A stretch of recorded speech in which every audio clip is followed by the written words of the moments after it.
여러분 안녕하십니까? 한 주간 평안하셨습니까? 하나님이 오늘 또 우리 모두에게 은혜를 베풀어 주셨습니다. 그 이유는 하나님의 말씀을 들을 수 있도록 또 교회로 인도해 주시고 또 구속함을 입은 형제 자매님들과 함께 교제 나눌 수 있다는 것이 큰 축복이라고 여겨집니다. 우리 다 같이 기도하고 모임 시작하도록 하겠습니다. 은혜와 자비가 풍성하신 하나님 아버지 감사합니다. 항상 우리를 향하여 은혜와 사랑이 넘치는 마음으로 한 걸음 한 걸음 발걸음을 내디딜 때마다 주님 함께 하시고 지키시며 인도하시는 것을 압니다. 오늘도 우리에게 새 날을 다시 허락해 주셔서 구원함을 입은 형제 자매님들과 함께 우리를 위하여 준비해 주신 귀한 말씀으로 교제할 수 있는 이 귀한 교회 가운데로 인도해 주셔서 감사합니다. 하나님, 복음이 우리 주위에만 전해지는 것이 아니라 전 세계 각 나라, 각 지역, 각 민족들에게 증거되어지고 있음을 감사합니다. 먼 곳에서 모든 것을 희생하며 복음만을 위하여 수고하는 우리 선교사님들과 그의 사랑하는 가족들 지켜주시고 늘 주님의 크신 역사로 말미암아 마음에 힘을 얻고 또 좌우로 치우치지 않고 또 침륜에 빠지지도 않고 주님 오실 그날까지 맡기신 사명을 충성스럽게 행할 수 있도록 우리가 보낸 모든 선교사님들 지켜주시고 도와주시옵소서. 또 오늘 우리에게도 하나님 합당한 말씀을 통하여 우리의 마음에 힘을 주시고 우리의 삶을 가리키고 인도해 주시며 변화시켜 주시옵소서. 다만 열린 마음을 가지고 주님의 말씀 앞에 겸손히 은혜 있기를 바랍니다. 예수님 이름으로 기도하옵나이다. 아멘. 예, 오늘은 요한복음 11장 말씀 보도록 하시겠습니다. 신약 성경 요한복음 11장 38절 말씀부터 44절 말씀까지 제가 읽도록 하겠습니다. 요한복음 11장 38절입니다. 이에 예수께서 다시 속으로 통분히 여기시며 무덤에 가시니 무덤이 굴이라 돌로 막았거늘 예수께서 가라사대 돌을 옮겨 놓으라 하시니 그 죽은 자의 누이 마르다가 가로되 주여 죽은 지가 나흘이 되었음에 벌써 냄새가 나나이다. 예수께서 가라사대 내 말이 내가 믿으면 하나님의 영광을 보리라 하지 아니하였느냐 하신대 돌을 옮겨 놓으니 예수께서 눈을 들어 우러러 보시고 가라사대 아버지여 내 말을 들으시는 것을 감사하나이다. 항상 내 말을 들으시는 줄을 내가 알았나이다. 그러나 이 말씀 하옵는 것은 둘러선 무리를 위함이니 곧 아버지께서 나를 보내신 것을 저희로 믿게 하려 함이니이다. 이 말씀을 하시고 큰 소리로 나사로야 나오라 부르시니 죽은 자가 수족을 배로 동인 채로 나오는데 그 얼굴은 수건에 쌓였더라. 예수께서 가라사대 풀어 놓아 다니게 하라 하시니라. 44절 말씀까지 읽었습니다. 네, 오늘은 요한복음 11장 이 나사로에 대한 말씀을 같이 나누고자 합니다.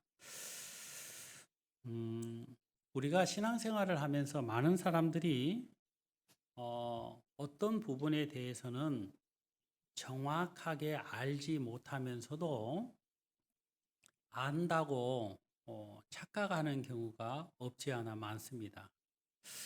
어, 대표적인 사람을 콕 찍어서 얘기하라면 제 자신인 것 같습니다. 저는 제 얼굴이 항상 괜찮다고 생각을 하는데요. 사진을 찍어서 인화를 해가지고 보면 왜 이렇게 생겼지 하면서 조금 속상하려고 합니다. 어, 왜 그러냐면 제 눈으로 거울을 통하여 비추어진 내 모습을 제가 보고 안다고 하지만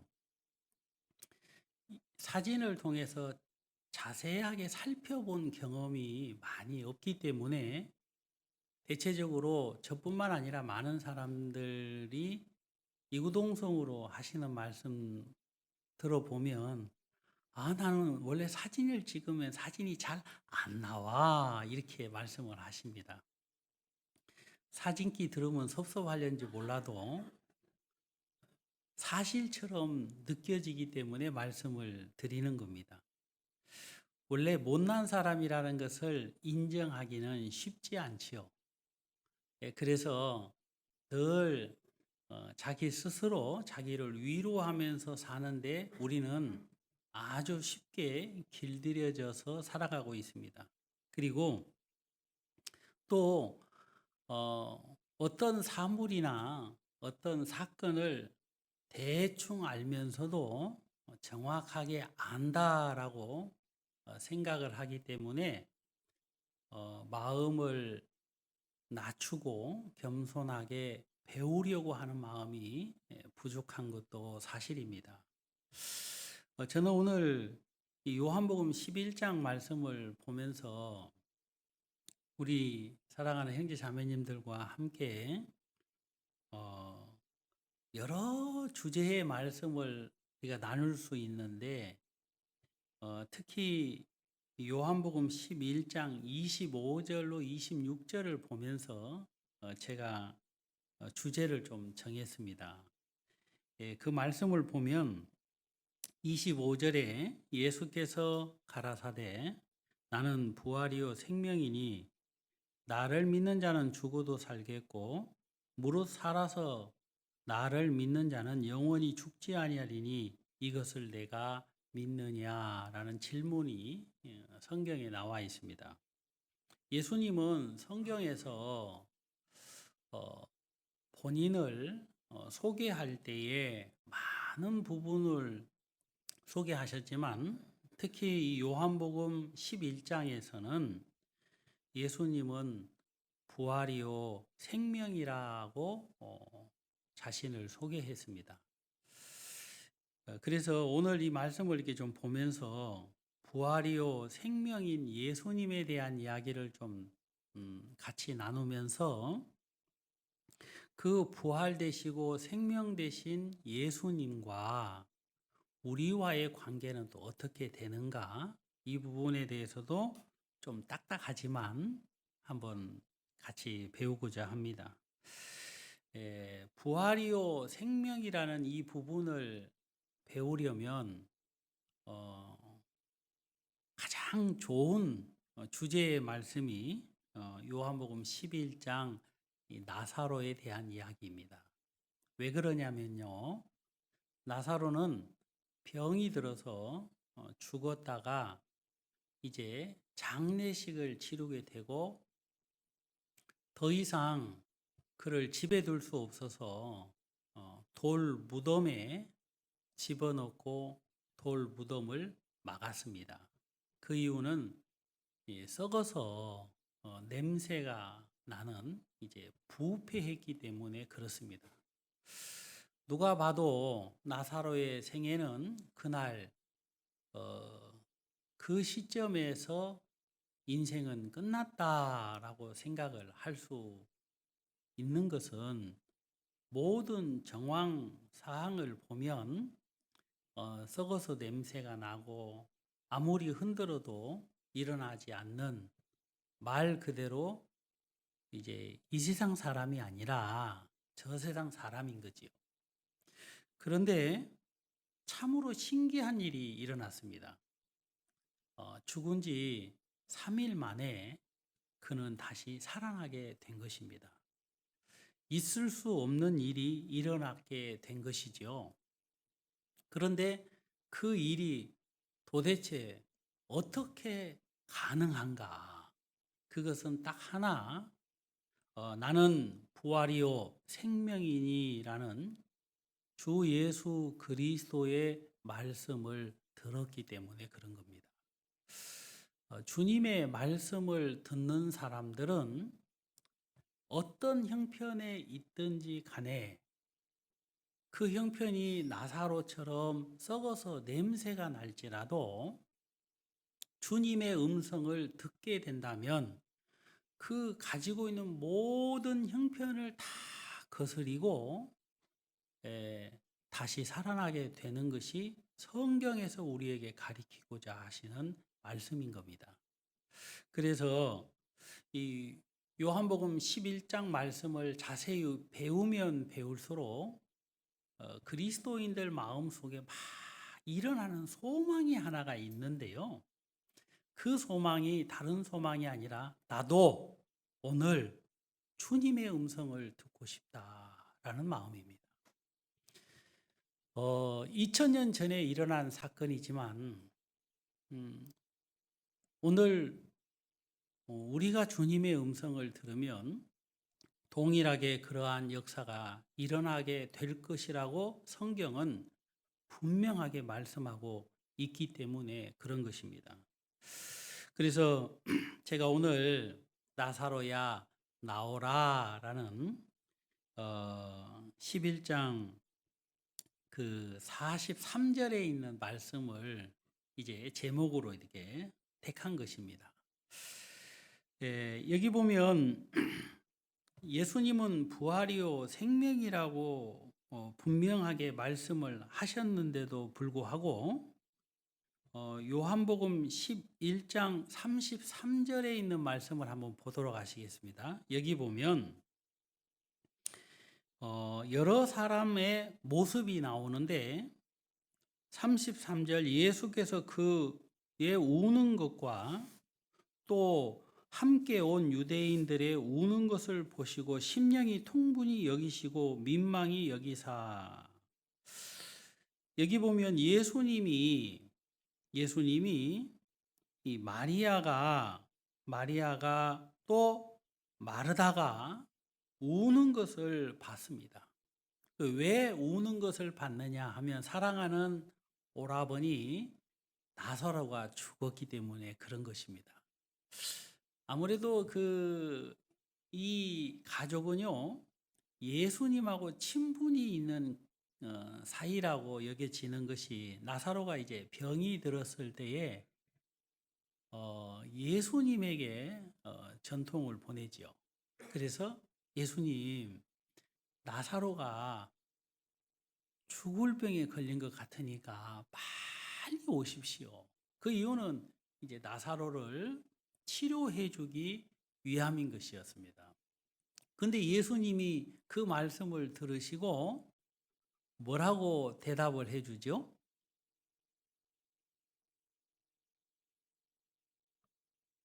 나사로는 죽을 병이 아니다. 그렇게 말씀하시는 거예요. 그러니까 이제 마르다와 마리아나 아파서 누워있는 나사로는 한 줄기 소망을 가졌을 것이라고 생각이 됩니다. 왜? 믿고 있는 예수님께서 나사로는 죽을 병이 아니라 하나님의 영광을 위함이요 하나님의 아들로 이를 인하여 영광을 얻게 하려 함이라고 말씀하셨기 때문입니다. 그래서 이제 평안하게 예수님의 말씀을 믿고 기다리고 있는데 그 소망대로 되는 것이 아니라 점점 나사로의 병이 심해지더만 죽어버린 거예요. 지금 웃을 때는 아니죠. 누가 죽었는데 웃으면 안 되겠습니다만은 안 죽을 거라고 믿었는데 턱 하고 죽으니까 얼마나 마음에 슬픔이 크겠습니까? 그런데요, 예수님은 죽을 병이 아니다 해놓고 빨리 우리 같으면 나사로한테 달려갈 텐데 뭐 그렇게 바쁜지 안 가시는 거예요. 그러더만 11절에 보면 예수님께서 이제 말씀을 다 마치시고 난 다음에 자, 우리 나사로를 깨우러 가자 그러는 거예요. 그러면서 나사로가 잠들었다 그러는 거라. 근데 제자들이 그 얘기를 딱 듣고 나서 나사로가 잠들었으면 회복된다는 건데 낫겠구나 이렇게 이제 생각을 한 거죠. 근데 예수님이 또 귀도 밝으셔요. 하여간 귀가 밝으면요 오만 소리를 다 듣거든요. 근데 귀가 좀 적당히 밝아야 그래도 편하게 사는데요. 귀가 너무 예수님이 밝으셔가지고 그 이야기들을 딱 들으시고 뭐라고 말씀하시냐면 13절에 14절입니다. 나사로가 죽었다. 또 그렇게 말씀하시는 겁니다. 여러분 참 예수님께서 잠들었다 해놓고 그러면 나사로가 낫겠네 가자 하고 이제 제자들이 막 신바람이 나가지고 막 주섬주섬 챙겨가지고 나사로가 있는 곳에 가려고 하니까 예수님이 정색을 하시면서 죽었다 이렇게 말씀하시는 겁니다. 14절 말씀 한번 보실까요? 우리 본문 말씀이니까 한번 보겠습니다. 요한복음 11장 14절 이에 예수께서 밝히 이르시되 나사로가 죽었느니라. 여러분 밝히 이르시되 이 말이 뭔 말입니까? 밝히라는 말은 분명히 거짓 없이 정확하게 맞아요 안 맞아요? 장사꾼들이 말씀한다면 애누리 없이 정확하게 이야기를 했는데 죽었다 그러는 거예요. 그러니까 어느 장단에 춤을 춰야 될지는 잘 모르겠습니다만은 하여간 예수님이 죽었다 그러는 거예요. 그러면서 내가 거기 있지 아니한 것을 너희를 위하여 기뻐한다 그랬어요. 왜 그러냐면요. 너희로 믿게 하려 함이라 했습니다. 예수님은 부활이요 생명인데 나사로가 죽을 병이 아니다 하나님의 영광을 위함이다 라고 말씀했는데 죽었고 그리고 예수님은 잠들었으니까 깨우러 간다라는 이야기가 나사로가 죽었기 때문에 무덤에서 주님의 말씀으로 불러내기 위함이라는 것을 사람들은 몰랐습니다. 단순하게 이제 낫겠구나라고 생각했는데 예수님은 아니 나사로는 죽었어. 사람들은 이런 얘기를 들었을 때 어찌 이런 일이 있을 수 있습니까? 사람이 죽으면 살아날 수 있어요? 없어요? 없어요. 이렇게 뜻하지 않게 사랑하는 사람이 죽으면 놓아줄 수 없어서 붙들고 막 흔듭니다. 일어나라고. 일어나라고. 그런데 목숨이 딱 끊기면 일어납니까? 안 일어납니까? 안 일어나요. 못 일어나는 게 아니지요. 일어날 수가 없는 겁니다.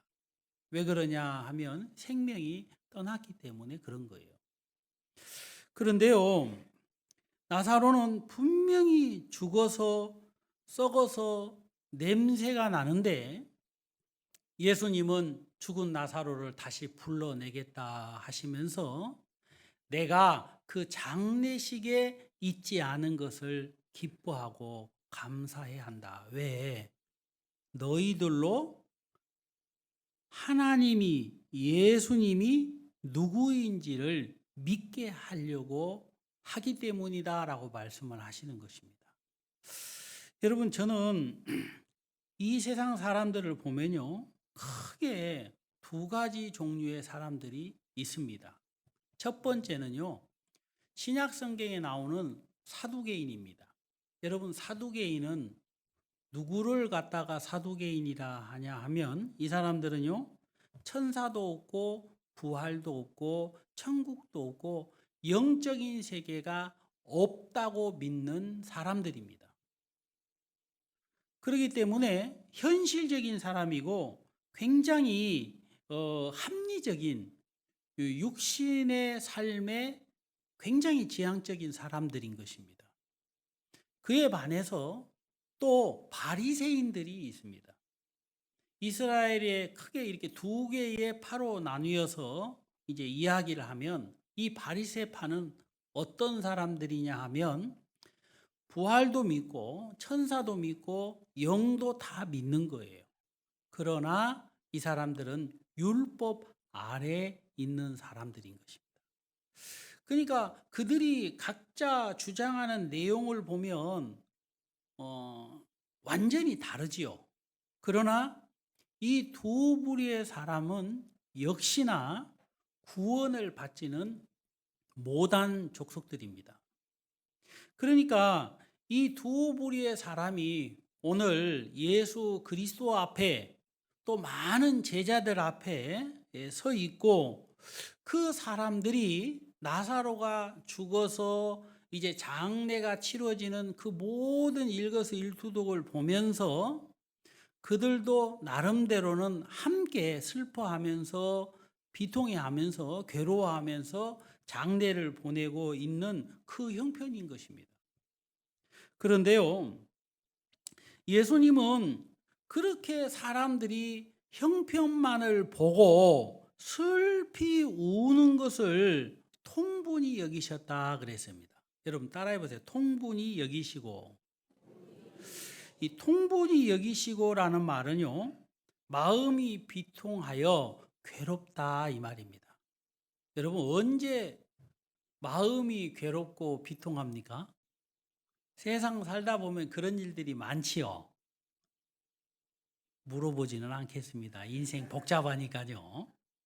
근데 마음이 막 비통하고 괴로울 때가 언제냐 하면, 본인의 뜻과 전혀 상관없이 반대로 흘러갈 때, 특히요 사실을 얘기하는데 사람들이 아무도 믿지 않을 때, 그러면 속 상해요, 안 상해요? 그런 일이 있었나 봅니다. 어쨌든 간에 진실되게 이야기를 하는데 안 믿어줄 때 우리네 마음도 속상한데, 예수님의 마음은 얼마나 통분히 여기시겠습니까? 자, 요한복음 11장 33절 말씀을 보시겠습니다. 33절 찾으셨습니까? 이제 예수님이 왜 통분히 여기셨느냐 하면 32절 후반부에 보면 마리아가 이런 얘기를 합니다. 주께서 여기 계셨다면 내 오라비가 죽지 한국말 어렵습니다. 아니하였겠나이다. 오라버니가 여기 죄송합니다. 예수님이 여기 올라오면요, 제 입이 아닙니다. 기도 많이 해주셔야 됩니다. 한국말이 얼마나 어려운지요. 이 표현이 참 쉽지 않습니다. 여기 보면 마리아가 얘기하기를, 예수님이 우리와 함께 계셨다면 오라버니가 안 죽었을 것이다 그러는 거예요. 그런데 이 말은 뭔 말이냐, 예수님이 여기 빨리 우리 집에 안 왔기 때문에 오라버니가 지금 죽었다고, 다 예수님 때문이라고 그러면서 이제 막 불평 아닌 섭섭함을 노골적으로 다 표현을 하는 겁니다. 그러니까 예수님이 그 33절에 보면 예수께서 그의 누우신 것과 또 함께 온 유대인들의 우는 것을 보시고 심령이 통분히 여기시고 민망히 여기사, 이렇게 나오는 거예요. 여러분, 민망히 여기셨다, 통분히 여기셨다, 괴로웠다 이 말입니다. 나는 부활이요 생명이니라고 말씀을 했는데도 불구하고 아무도 그 사실을 믿으려고 하는 사람이 없는 겁니다. 요즘 사람들은요, 성경이 아무리 사실이라고 해도 믿으려고 하지 않습니다. 그러면 언제 믿느냐? 이해가 되면 믿습니다. 이해가 안 되면요, 하나님 할아버지가 와도 안 믿는 거예요. 제가 그런 분을 많이 만나봤습니다. 내 눈에 흙 들어가기 전에는 내가 죄 없다고 못한다. 죽을 때까지 죄인이다 이 말입니다. 아무리 설명을 해도 안 믿는 겁니다. 오늘날 사람들이 그렇다는 것입니다. 여기도 보면 여기 33절에 이 말씀을 통해서 우리가 한 가지 알 수 있는 것은 오라버니가 죽은 것이 예수님이 우리와 함께 안 하고 있기 때문에 이게 돌아가셨어요. 지금 아예 나사로가 죽었다는 것에 대하여서 의심하지 않고 마음에 그 나사로를 향하여 소망을 1%도 갖지 않는 것입니다. 왜 안 갖느냐?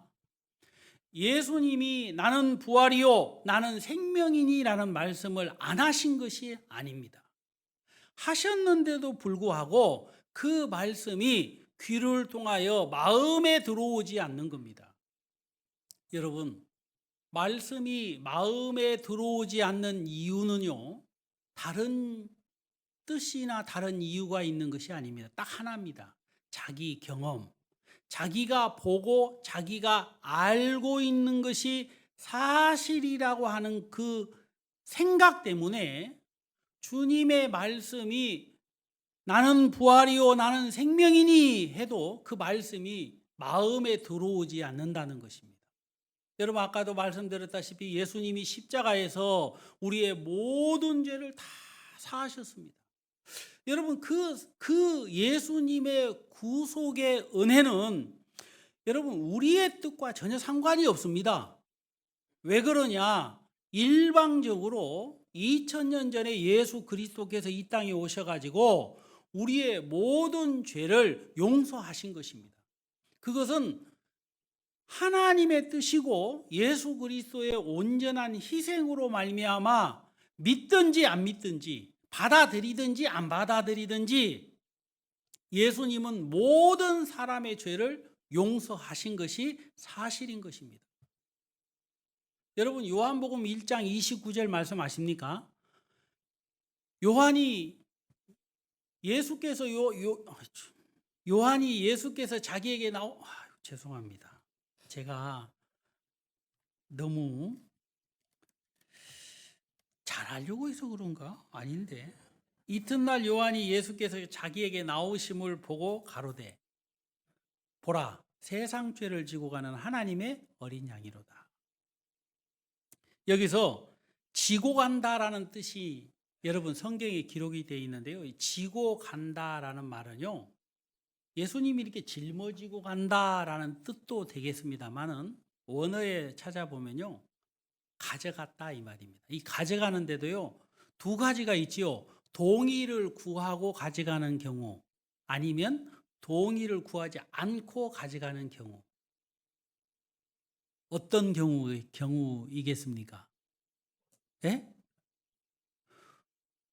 동의를 구하지 않고 가져갔다 이 말입니다. 불난 집에 119 신고가 들어왔어요. 그러면 불이 막 붙어요. 그러면 소방대원이 노크하고 동의를 구하고 들어갑니까? 여보시오, 지금 불이 났으니까 들어가도 됩니까? 안 됩니까? 묻습니까? 왜요? 그렇게 무식한 사람이 있습니까? 동의를 구해야지요. 누구 마음대로 들어갑니까? 맞습니까? 제가 만약에 그런 얘기를 한다면 대한민국에서 발붙이고 살 수가 없지요.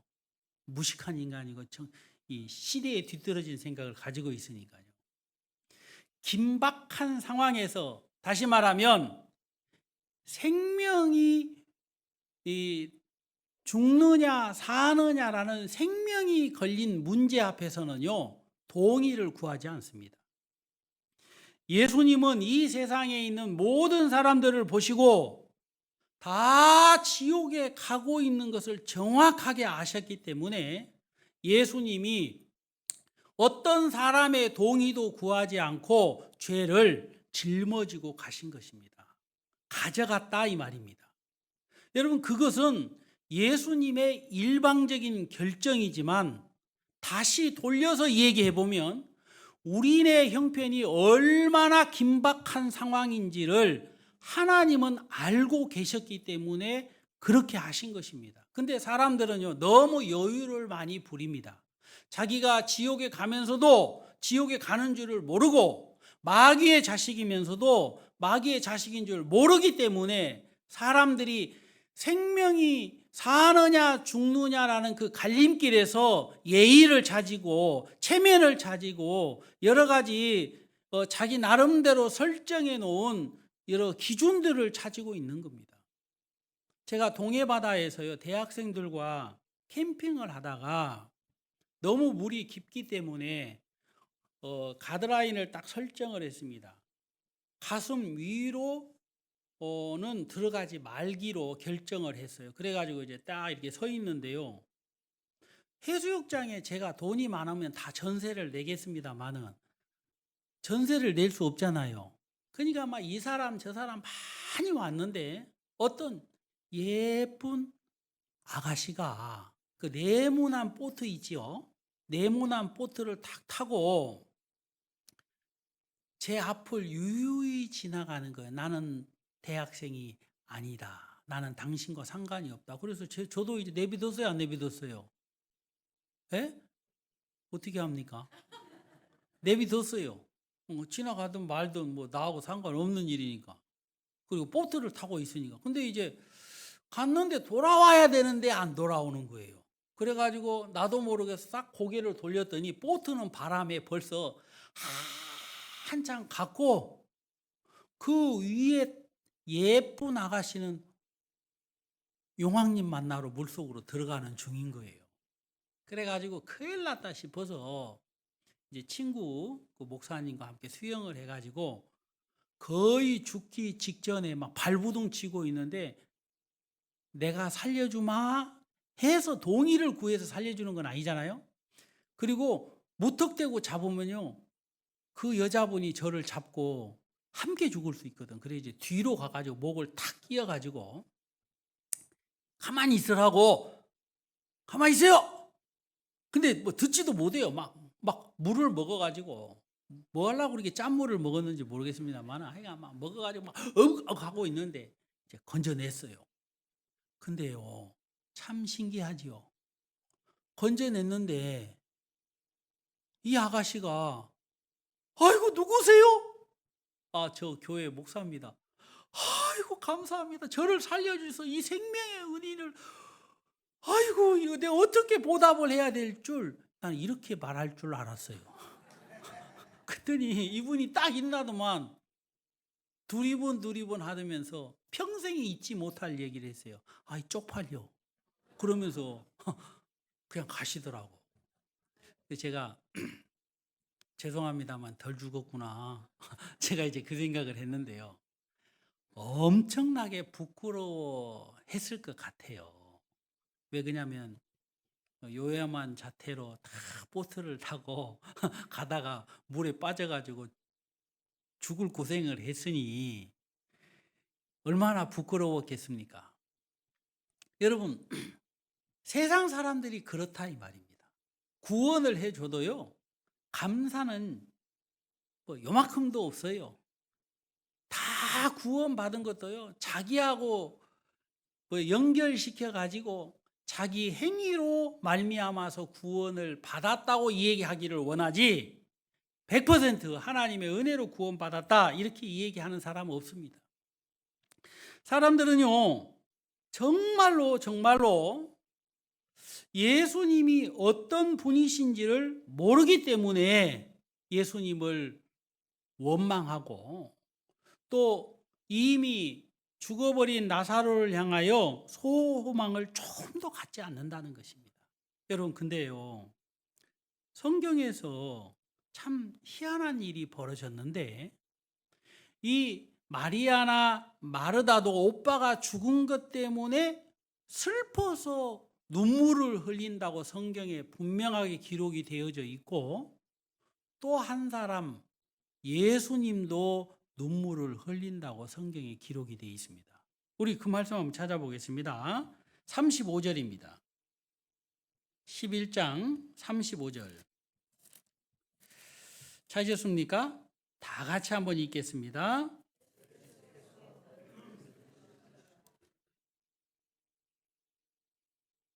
여기 보면 35절에 예수께서 눈물을 흘리시더라.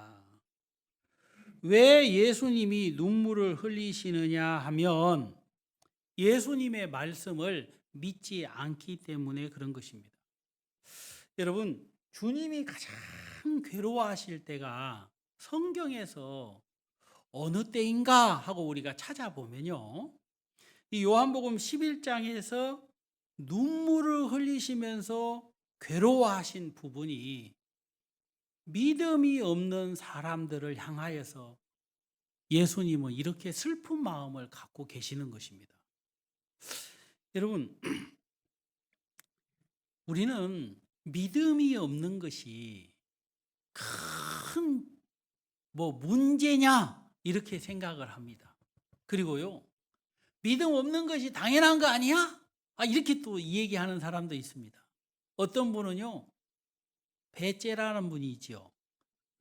그럼 어쩌려고 그런데요? 그러면서 막 달라드는 사람이 있습니다. 여러분, 참 우리가 믿음 없는 사람인 것은 사실입니다.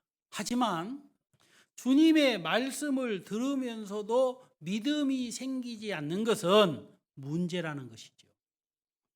오늘 예수님은요, 분명하게 마르다나 마리아에게 예수님은 나는 부활이요 생명이고 내 말을 믿는 자는 하나님의 영광을 보리라 하고 분명하게 말씀을 했는데도 불구하고 믿지 않고 죽은 것으로 인하여 슬피 우는 이 형제를 보면서, 이 자매를 보면서 예수님은 역시 눈물을 흘리고 계시는 것입니다. 여러분, 믿음이 없는 것이 예수님을 울게 한다라고 생각을 여러분은 안 해보셨을 거예요. 그러나 오늘도 여러분이 믿음이 없는 것에 대해서 예수님은 슬퍼하실 것입니다. 그런데 왜 믿음이 없는 것 때문에 슬퍼하시냐면 분명히 말씀을 해 주셨는데도 불구하고 믿음이 없을 때는 예수님이 그렇게 통분히 여기신다 이 말입니다. 자, 우리가 말씀 한 구절만 더 보겠습니다.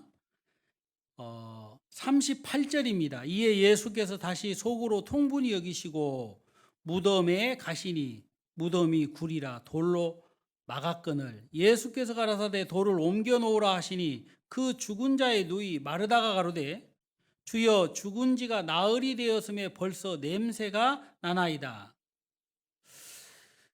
예수님은 통분히 여기시고 슬프고 괴로워하시면서 그 나사로가 있는 무덤에 가서 돌을 옮겨 놓으라.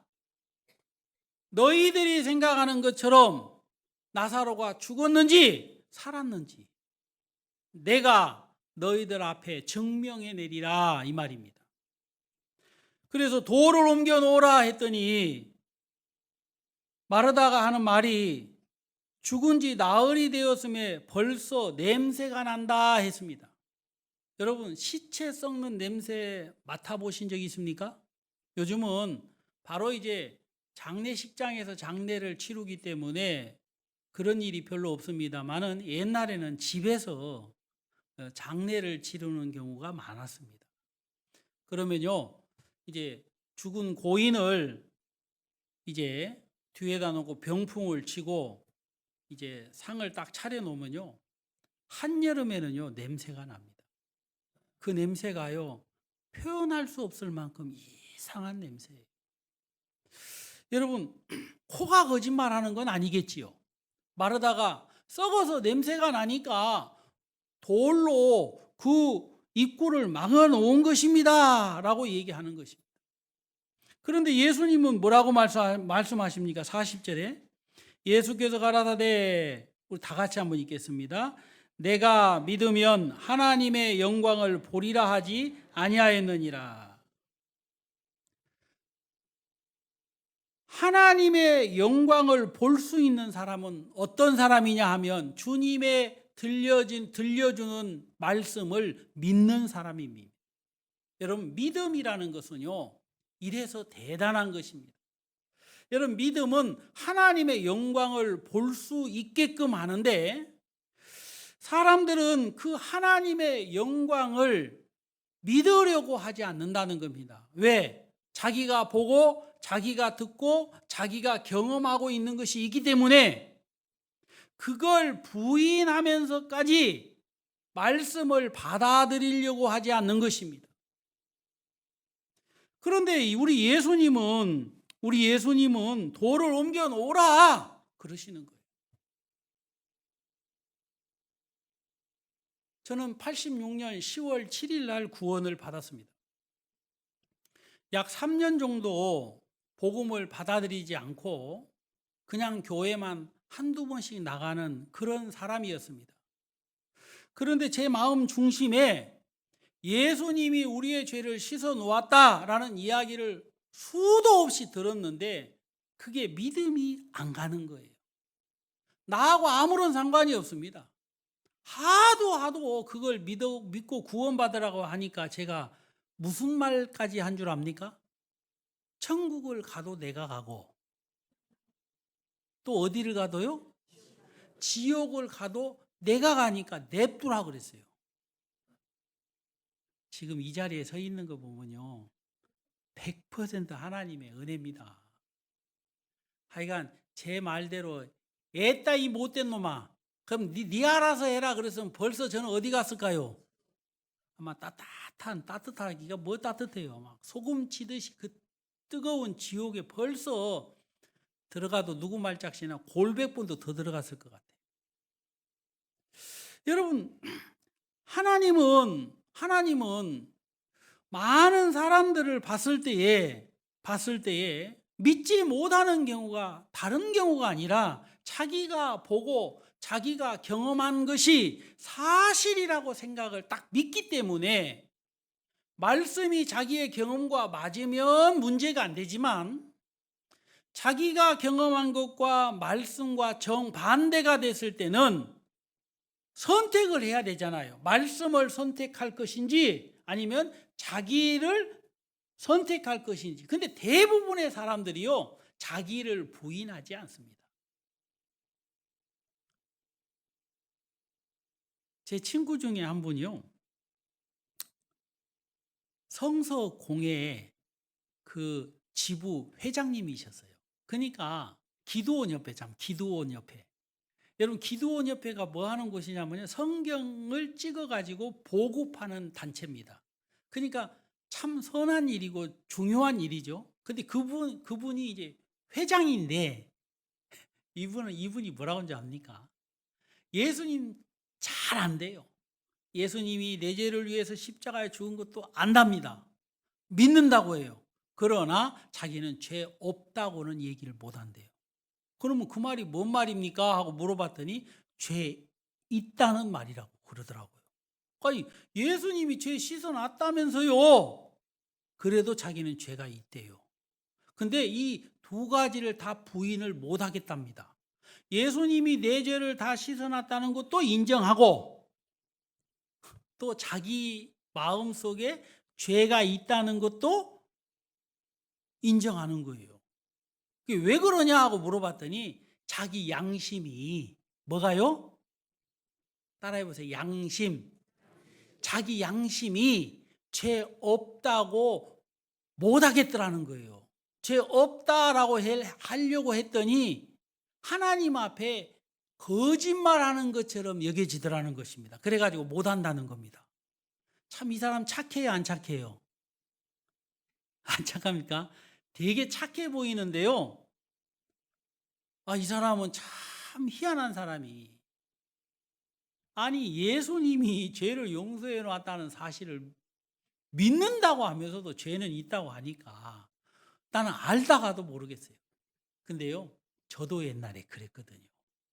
저도 형님이 돈 준다 그러면 나 구원받았다고, 나 죄 없다고 그러고, 그리고 교회 가기 싫고 귀찮고 막 그러면 나 죄 있다고, 난 구원 안 받았다고, 나 교회 다니게 하지 말으라고 막 그랬어요. 나는 이게 무슨 말인지 전혀 모르고 그렇게 했습니다. 그런데 성경에서는 하나님은 우리들에게 딱 한 가지 말씀하여 주시는 것이 뭐냐? 예수님은 능히 이 나사로를 살릴 수가 있는데, 사람들은 자기 경험 때문에 그 말씀을 거절한다는 것입니다. 돌문을 열어놔라 하는데도 냄새 난다고 안 열려고 하는 거예요. 예수님은 이 마르다와 많은 사람들을 보시고 다시 한번 눈물을 흘리시면서 뭐라고 말씀하신 줄 아십니까? 43절에 오늘 읽었던 본문 말씀 중에 한 부분인데요. 이 말씀을 하시고 큰 소리로 나사로야 나오라 그랬습니다. 여러분, 그 썩어서 냄새가 나는 나사로를 향하여 예수님은 말씀하셨습니다.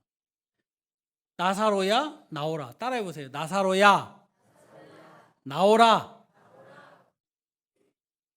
그런데요, 너무너무 거짓말 같은 사실이 있는데, 그 말씀을 듣자 44절에 죽은 자가 수족을 배로 동인채로 나오는데 그 얼굴에 수건이 쌓였더라 그랬어요.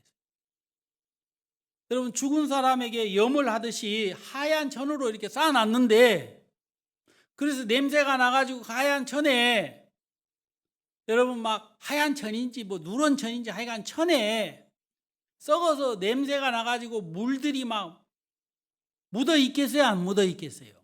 묻어 있겠지요. 냄새도 고약하고. 그런데 그 죽어 있는 사람에게 예수님이 나사로야 나오라, 그러니까 나사로가 일어나는 것입니다. 사람의 생명이 딱 끊어지면요 30분 만에 내장에서부터 부패가 시작이 된다고 합니다. 다시 말하면 구더기가 생긴다 이 말입니다. 여러분, 썩어서 냄새가 났다라는 말은 이미 구더기가 뱃속에 바글바글 하다는 거예요. 오늘 점심 적게 한 거 아닙니다. 많이 했는데도 제가 이제 이 말씀을 어떻게 좀 잘못한 것 같아요. 죄송합니다. 밥맛 떨어지게. 근데 진짜 사실이에요. 여러분, 썩어서 냄새가 난다는 건 속에서 이미 부패가 시작이 됐다는 겁니다. 그런데 여러분, 그게 그 형편이 사실인데 예수님이 그 사실적인 형편을 향하여서 나사로야 나오라 그러니까, 여러분, 썩어서 냄새가 나는 그 사실과 전혀 상관없이 나사로가 언제 그랬느냐는 식으로 딱 일어나가지고 나오더라 이 말입니다. 여러분, 신기하지 않습니까? 여러분, 이게 생명이고 이게 부활인 것입니다. 여러분, 부활이라는 것은 뭐냐면 다시 살아나는 것을 부활이라고 하는데, 여러분, 이 부활이라는 것이 왜 능력이고 왜 대단한 것이냐면 어디서 살아났느냐면 죽음에서 살아났다는 것입니다. 세상에 그 어떤 것도 죽음을 이길 수 있는 건 없는 거예요. 여러분, 죽음을 이길 수 있는 것이 어디 있습니까? 이 세상에서. 진시황도 자기 죽음 앞에서는 순종할 수밖에 없는 것입니다. 여러분, 그런데 부활은 뭐냐면 그 절대적인 모든 사람을 여러분 절망 가운데로 끌어갈 수밖에 없는 그 두 글자 죽음이라는 그 글자가 예수 그리스도의 말씀 앞에서는 아무것도 아닌 겁니다. 여러분, 예수님이 나사로야 나오라 그러면 분명히 죽었는데 일어나는 것입니다. 여러분, 그리스도인들은 생명과 부활을 경험한 사람들입니다. 언제 여러분이 경험했습니까? 라고 물어보시려는지 모르겠습니다만은 구원을 받을 때 우리는 그 사실을 경험했은 것입니다. 내 말을 듣고 또 나 보내시는 이를 믿는 자는 하나님의 영광을 보리라. 여러분, 86년 10월 7일 날 저는 예수 그리스도께서 내 죄를 씻었다는 사실을 듣고 믿음으로 말미암아 내 마음속에 내가 의인이 되었구나라는 사실을 알게 됐어요. 여러분, 이건 정말 놀라운 것입니다. 이 세상에서 어떤 교육이 사람을 의인으로 만들 수 있습니까? 여러분, 어떤 문화나 어떤 사상이나 어떤 교리나 어떤 종교가 한 사람을 죄인에서 의인으로 만들 수 있겠습니까? 없는 겁니다. 그러나 예수 그리스도는 우리를 부활을 경험할 수 있도록 해 주신 것입니다. 여러분, 예레미야에 보면 이 세상에서 가장 더러운 것이 무엇인지를 말씀하고 있는데, 만물보다 거짓되고 심히 부패한 것은 사람의 마음이라 그랬습니다. 여러분, 사람의 마음이 뭐라고요? 세상에서 가장 더럽다 이 말입니다. 제가 웃어도요 속에 칼을 품을 수가 있습니다. 이게 인간입니다. 강아지는요, 저는 강아지를 좋아합니다. 우리 교회도 강아지를 하나 키웠으면 좋겠다라는 생각을 했다가 키우면 안 되겠다라는 생각을 바로 했어요. 왜? 담이 없더라고요. 걔가 내 말을 들어줄 리는 없고, 너 여기도 나가면 안 된다, 여기서만 살아야 된다 하는데 걔가 우리 말을 듣지 않잖아요. 그래서 안 되겠다 그러는데, 걔는요 화가 나면요 어떻게 합니까? 예? 아따, 험한 개를 만나셨네요. 저는 으르렁거리는 개를 만났어요. 으르렁 이렇게 해요. 화가 나면요. 개가요 슬플 때는 또 어떻게 합니까? 나한테 말 시키지 마, 나 괴로워. 그럽니까? 꼭 그렇게 얘기하는 거죠. 고개를 푹 숙이고 시무룩해가지고 있어요, 없어요? 그렇게 있는 거예요. 하지 말라는 걸 하다가 주인한테 들키면 어떻게 됩니까? 개야 나 살려라 그러고 숨습니다. 여러분, 개는요 감정적인 표현을 숨기지를 못합니다. 모든 짐승은 다 그렇죠. 근데 사람만 숨겨요. 그래 안 그래요? 안녕하세요 두고 보자. 이게 이중적인 마음입니다. 속으로 막 슬퍼가지고 아이고 난 못 살아. 그런데 속으로는 잘 죽었다. 왜 인자 죽었어? 이런 사람도 있습니다. 사람의 마음이 그렇게 거짓되고 부패한 것이 사람의 마음입니다. 요즘은요 더 그래요. 요즘은. 옛날에는요 슬프면 슬퍼했습니다. 즐거웠으면 그냥 해맑게 웃으면서 즐거워했어요. 근데 요즘은 안 그렇습니다. 즐거움을 나눌 수 있는 사람도 없고 슬픔을 나눌 수 있는 사람도 없어요. 왜? 믿을 수 있는 사람이 없다고 생각하기 때문에 그런 것입니다. 부부간에도 그렇고 말입니다. 사람들은요 자기가 어떤 사람인지를 까마득하게 잊고 살고 있는데, 성경은 만물보다 거짓되고 심히 부패한 게 사람의 마음이다 그랬어요. 여러분, 어떻게 다 표현을 할 수가 없습니다. 너무 가증스럽기도 하고 너무 저주스럽기도 하고 너무 더럽기도 하고 너무 실망스럽기도 하고. 누가 그러더라고요. 머리 시커먼 짐승은 걷어들이는 게 아니다. 참 우리나라 사람은 사람한테 상처를 많이 입었는가 봅니다. 그런데 이렇게 많은 모양을 가지고 있는 이런 사람들, 여러분 어떻게 감히 천국에 갈 수 있겠습니까? 그런데요, 예수 그리스도를 믿는 믿음을 가지면 그 사람은 의인이 되는 겁니다. 여러분, 신기하지 않습니까? 사람들은 저한테 묻습니다. 그 사람이 깨끗하지 않은데 어떻게 의인이 됩니까? 네, 맞아요. 하지만 하나님은 하실 수 있는 겁니다.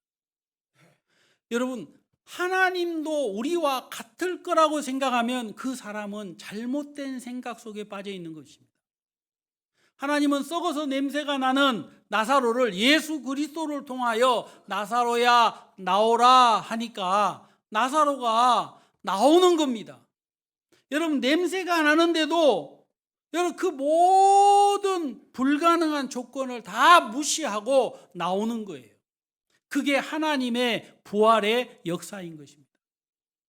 여러분, 저도 구원을 받을 때 그 부활의 역사를 경험했습니다.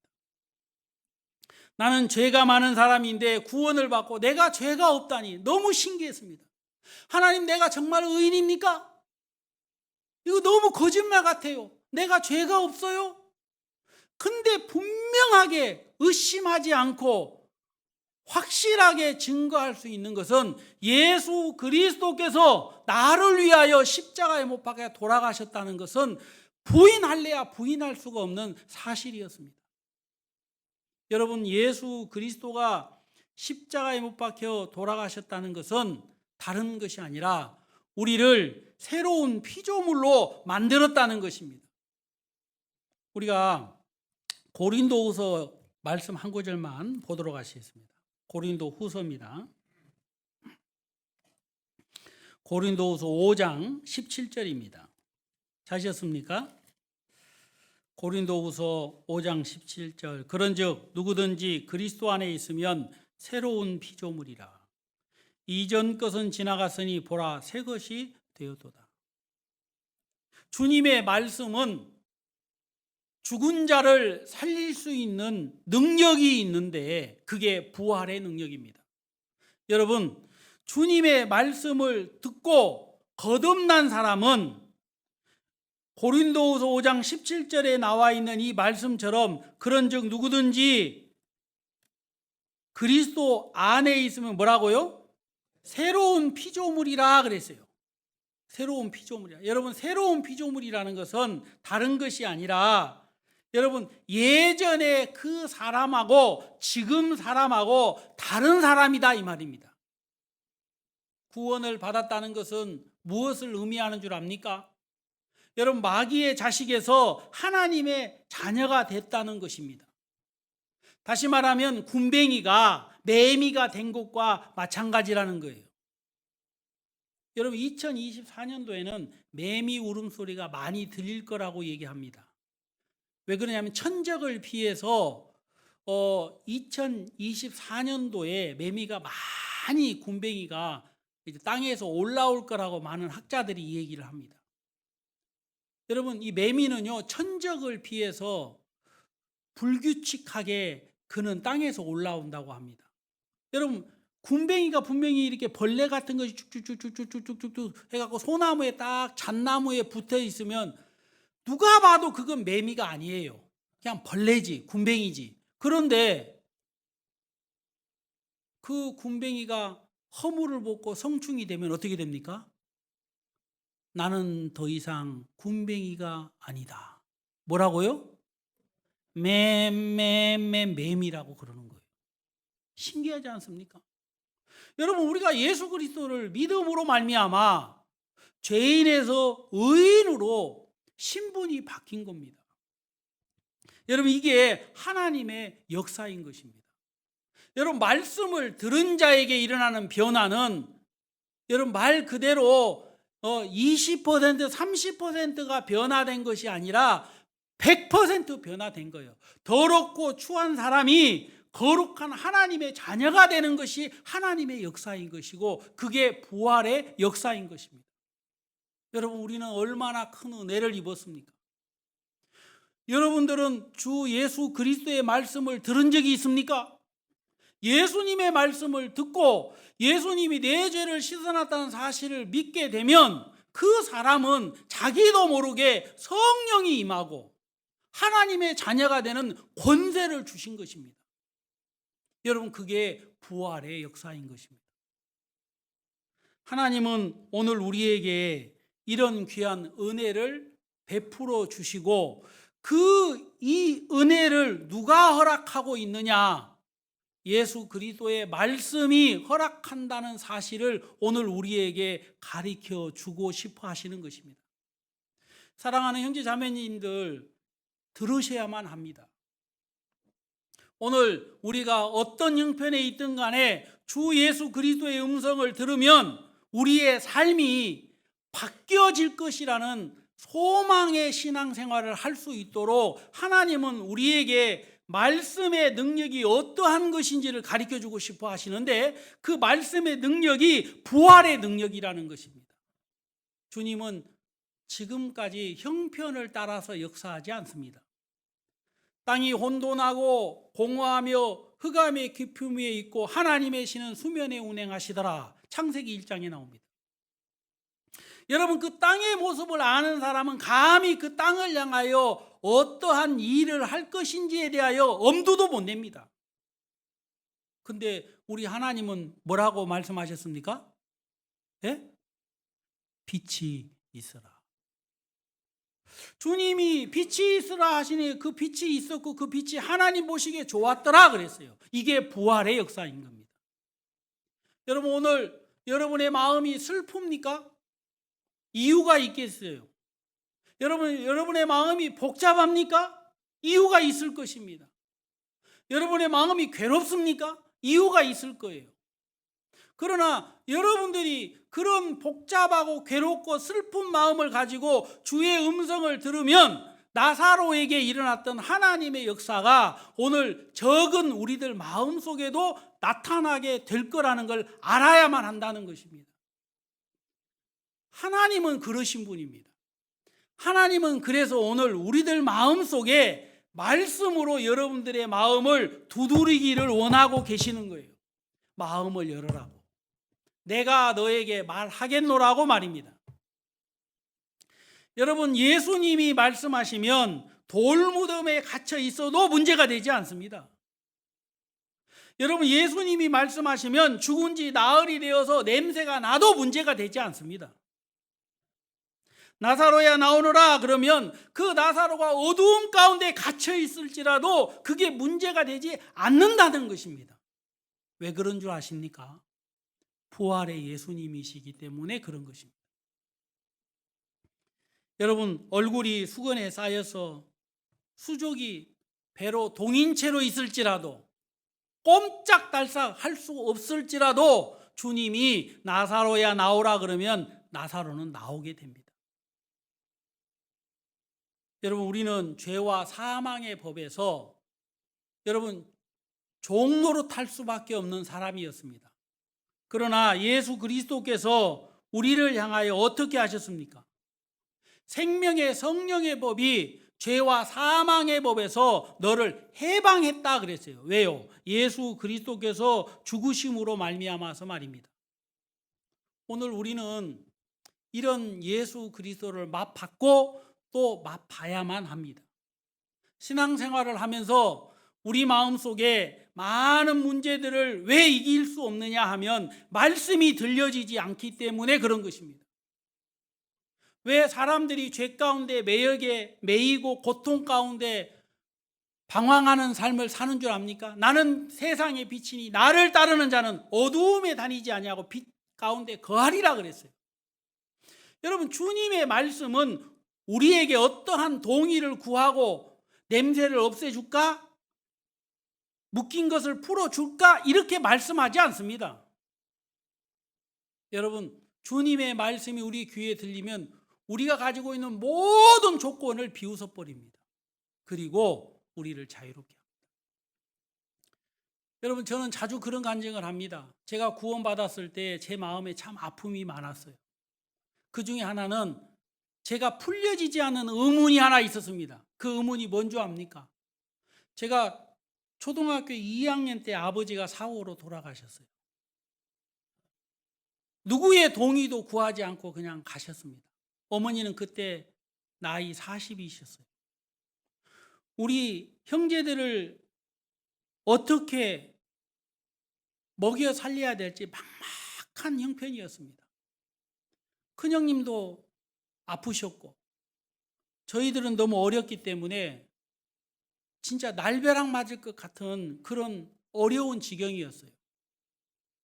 저는 어렸을 때에 그런 것들을 보면서 제 마음에 궁금증이 하나 생겼어요. 왜 우리 아버지만 빨리 돌아가셔야만 했냐? 저는 풀려지지 않는 숙제였습니다. 누구한테 물어봐야 대답해 줄 사람도 없었어요. 왜 나는 운동회 때 혼자 있어야 되지? 왜 소풍 갈 때 나는 혼자 있어야 되지? 나는 왜 혼자 이렇게 있어야 되지? 나는 많은 질문을 나 혼자에게 던져봤습니다. 물론 대답이 없었죠. 어느 날 너무 답답해서 하늘을 향해서 하나님 앞에 그런 질문을 했어요. 하나님이 계십니까? 왜 우리 아버지만 이 세상을 떠나야만 합니까? 왜 우리 집은 이렇게 어려워해야만 합니까? 아무도 대답을 해주는 사람이 없었어요. 근데 86년 10월 7일 날 구원을 받고 하나님이 그 답을 저한테 주셨습니다. 나에게 슬픔으로만 자리 잡고 있었던 그 모든 것이 주 예수 그리스도를 만나게 하기 위한 하나님의 구원의 인도라는 사실을 제가 발견하게 됐어요. 야, 하나님이 나 같은 사람을 구원하기 위해서 그 많은 어려운 형편을 하나님이 허락하셨구나. 여러분, 그때 저는 비로소 그때 그 마음의 고통에서, 그 마음의 의심에서, 그 마음의 그 궁금증에서 벗어나게 됐어요. 그리고 한 번도 내가 그것 때문에 두려워하거나 걱정하거나 괴로워해 본 적이 없습니다. 그건 저에게는 하나님의 역사였습니다. 어떤 역사냐고요? 구원의 역사였습니다. 영원히 지옥에 갈 수밖에 없는 나를 구원해 주시기 위해서 하나님이 이 여정을 허락하셨구나라는 사실이 마음에 인정이 됐을 때 제 마음에 감사가 됐습니다. 그게 더 이상 부끄러움도 아니고 고통도 아니라 제 마음에 간증이 되었어요. 여러분, 하나님의 역사는 이와 마찬가지인 것입니다. 이건 저에게 있어서 작은 저 개인의 간증에 불과하지만 여러분의 삶들 속에서도 주님이 동일하게 역사하고 계시는 줄 저는 알고 있습니다. 오늘 또 예수님의 말씀을 들으면 우리 마음속에 부활의 역사가 왜 일어나지 않겠습니까? 여러분, 많은 사람들이 형편의 종이 되고 죄의 종이 되고 연약함의 종이 되고 부족함의 종이 되고 가난의 종이 되는 것은 여러분 가난 때문에가 아니라 나사로야 나오라 하는 그 주님의 음성을 듣지 않았기 때문에 거기에 종으로 잡혀 있는 것입니다. 여러분, 세상에 어떤 죄인도 십자가 아래에서 예수 그리스도의 구속의 은혜를 들으면 그 사람은 춤을 출 거예요. 그래 안 그래요? 여러분, 그 사도행전 2장에 보면 3장입니까? 나면서 안진뱅이가 베드로를 만나게 됩니다. 무엇인가 얻을 것이 있을까 하여 구걸을 했어요. 근데 베드로가 그 안진뱅이를 보고 은과 금은 내게 없거니와 내게 있는 것으로 내게 주노니 곧 나사렛 예수 그리스도 이름으로 걸으라 하고 그 사람의 손을 탁 잡아 일으켰습니다.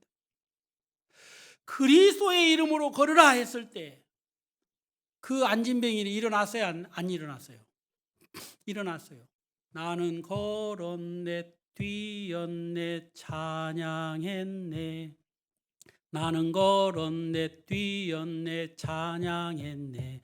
곧 나사렛 예수 이름으로 일어나 걸으라. 예수님이 그 베드로를 통하여 나사로를 안진뱅이를 이렇게 세웠을 때 그는 성전에 들어가서 걷기도 하고 뛰기도 하며 하나님을 찬미했다 그랬습니다. 여러분, 그게 부활의 역사인 것입니다. 여러분, 우리는 모든 사람이 죄의 종으로서 우리는 웃을 수 없는 인생을 살 수밖에 없는 사람입니다. 그러나 주님이 나사로야 나오라 했던 것처럼 강대철아 나오라 하는 그 말씀으로 인하여서 우리가 의인이 됐고 하나님의 자녀가 돼서 오늘 하늘나라에 소망을 둔 그리스도인이 됐다는 사실은 얼마나 놀라운 사실입니까? 여러분, 그건 그 어떤 것으로도 비교할 수가 없는 것입니다. 그래서 여러분, 이 기독교의 이 역사는 무슨 행위의 역사도 아니고 어떤 교리의 역사도 아니라 부활의 역사인 것입니다. 그래서 하나님의 복음을 가지고 있는 사람들은 형편을 보지 않습니다. 그 사람이 어떤 사람이냐, 말씀을 잘 듣게 생겼느냐 안 듣게 생겼느냐, 저 사람은 선한 사람이냐 착한 사람이냐, 공산주의냐 율법주의자나 이슬람이냐, 그거 보지 않습니다. 왜 그러냐면 그 모든 것에서 벗어나게 할 수 있는 것은 주님의 말씀이라는 것을 믿고 있기 때문에 가능한 것입니다. 여러분, 저는 지금도 그렇습니다. 말씀 앞에 나온 사람이 어떤 사람이냐는 것은 중요하지 않습니다. 오히려 저는 감사합니다. 왜 그러냐면 그 사람이 가지고 있는 형편이 오늘 예수 그리스도 앞으로 나오게 했으니 그 형편은 주님의 인도라는 것입니다. 그렇다면 주저하지 말고, 주님, 이 사람에게 뭐가 필요하겠습니까? 오늘 주님이 이 사람 앞에 있다면 뭐라고 말씀하시겠습니까? 썩어서 냄새가 나든 어둠 가운데 누워있건 율법에 사로잡혀 움직일 수가 없던 그런 사람일지라도 예수님은 다 아시면서도 나사로야 나오라 이렇게 말씀하시는 것입니다. 오늘 여러분들은 귀를 기울여야만 합니다. 예수 그리스도의 음성 앞에 여러분, 오늘 우리는 귀를 기울여야 돼요. 무슨 귀를 기울여야 되느냐면 주님이 나에게 어떻게 말씀하시는가에 귀를 기울여야만 합니다. 요한복음 11장 25절, 아까 우리가 나눴던 말씀처럼 예수님은 나는 부활이요 나는 생명이니 나를 믿는 자는 죽어도 살겠고 살아서 나를 믿는 자는 영원히 죽지 아니하리라. 오늘도 주님은 우리들에게 그 말씀을 하고 싶어 하시는 겁니다. 오늘 예수님이 우리 천안 동북교회 이 자리에 서신다면 주님은 많은 말씀 안 하실 것 같아요. 한 사람 한 사람 호명해서 뭐라고 할까요? 예? 나사로야 나오라. 더 이상 거기에 있지 말아라. 그렇게 말씀하실 거라고 저는 믿습니다. 여러분, 슬픔 가운데 있습니까? 질병 가운데 있습니까? 여러분의 연약한 가운데 있습니까? 부족한 가운데 있습니까? 나는 못났다고 하는 그 생각 속에 빠져 있습니까? 예수님은 여러분들에게 분명하게 이렇게 말씀하실 거예요. 거기 있지 말고 나와라. 여러분, 주님이 나오라 하면 나올 수 있는 것입니다. 그래 안 그래요? 여러분 연약함에서도 나올 수 있고 실수 속에서도 나올 수 있는 것입니다. 여러분, 그래서 주님의 음성을 듣는 사람들은 그 사람이 어떤 사람이든지 간에 나올 수 있는 것입니다. 죽은 자들이 하나님의 아들의 음성을 들을 때가 오나니 곧 이때라. 듣는 자는 살아나리라. 듣는 자는 살아나리라. 오늘 주님은 우리들의 마음을 두드리고 있다고 믿습니다. 이렇게 말입니다. 내 얘기 좀 들어봐라. 나사로야 나오라. 주님, 안 돼요. 저는 못 나가요. 어쩔 수 없어요. 왜? 제 슬픔이 너무 큽니다. 저는요 썩어서 냄새가 납니다. 이제 안 돼요. 나갈 수 없어요. 사람들에게 피해가 돼요. 주님이 모르시는 게 아닙니다. 아십니다. 나사로야 나오라. 한번 따라해 보세요. 나사로야 나오라. 그러면 나옵니까 안 나옵니까? 나옵니다. 여러분 우리가 오늘 점심도 맛있게 또 이렇게 함께 먹을 수 있고 오늘 또 일요일이니까 시간이 많은데 여러분 저녁에 주무시기 전에 여러분이 여러분을 좀 한번 사랑해야 될 것 같습니다. 여러분 자신에게 이렇게 말씀하세요. 대철아 나오라. 그러면 주님이 여러분에게 문제되고 있는 그 모든 것들을 하나님이 벗어나게 하실 거라고 저는 믿습니다. 그리고 아무리 구원 받을 수 없는 사람일지라도 복음이 전해지면 그 사람은 우리와 동일한 믿음을 가질 수 있게 되는 것입니다. 우리가 요한복음 5장 24절 한 말씀만 더 보고 말씀 마치도록 하겠습니다. 본문으로 돌아가서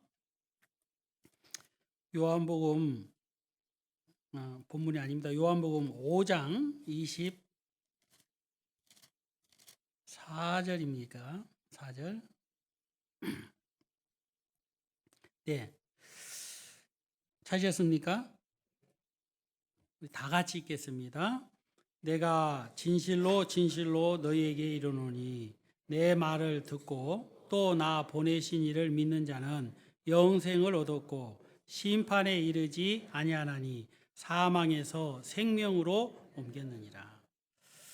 내 말을 듣고 또 나 보내신 이를 믿는 자는 영생을 얻었고 심판에 이르지 아니하는 것뿐만 아니라 사망에서 생명으로 옮기었다라고 주님은 말씀하고 계십니다. 믿음이 없는 사람을 향하여 예수님은 울고 계십니다. 여러분, 믿음은 내가 만들 수 있는 건 아니지요. 믿음은 들음에서 나며 들음은 그리스도의 말씀으로 말미암았다고 말씀하고 있습니다. 오늘 여러분들이 다른 어떤 것을 하려고 하지 말고 주님, 저는 겸손하게 주님의 말씀을 듣고자 합니다. 제게 말씀해 주세요.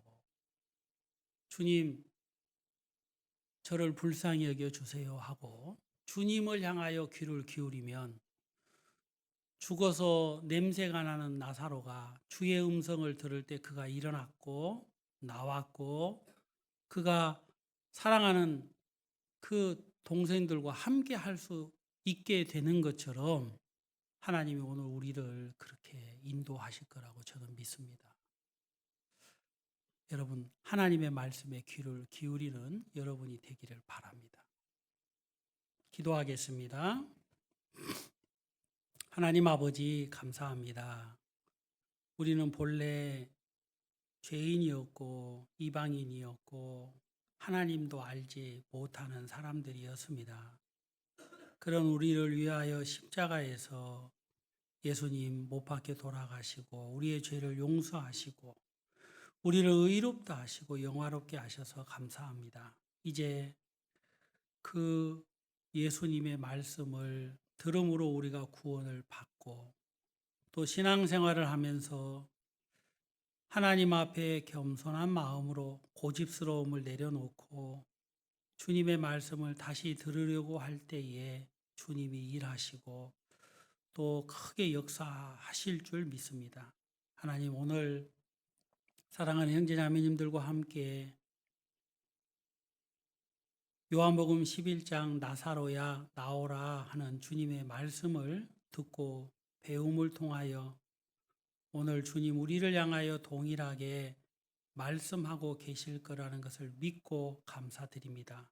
사랑하는 형제 자매님들 많은 문제 가운데 어려움 가운데 거할지라도 주의 음성을 듣고 그 어려움에서 벗어나 새 힘을 얻고 또 주님을 향하여 힘있게 믿음의 삶을 살 수 있도록 도와주시옵소서. 오늘 이 귀한 시간 주셔서 감사합니다. 예수님의 이름으로 기도하옵나이다. 아멘. 감사합니다. 찬송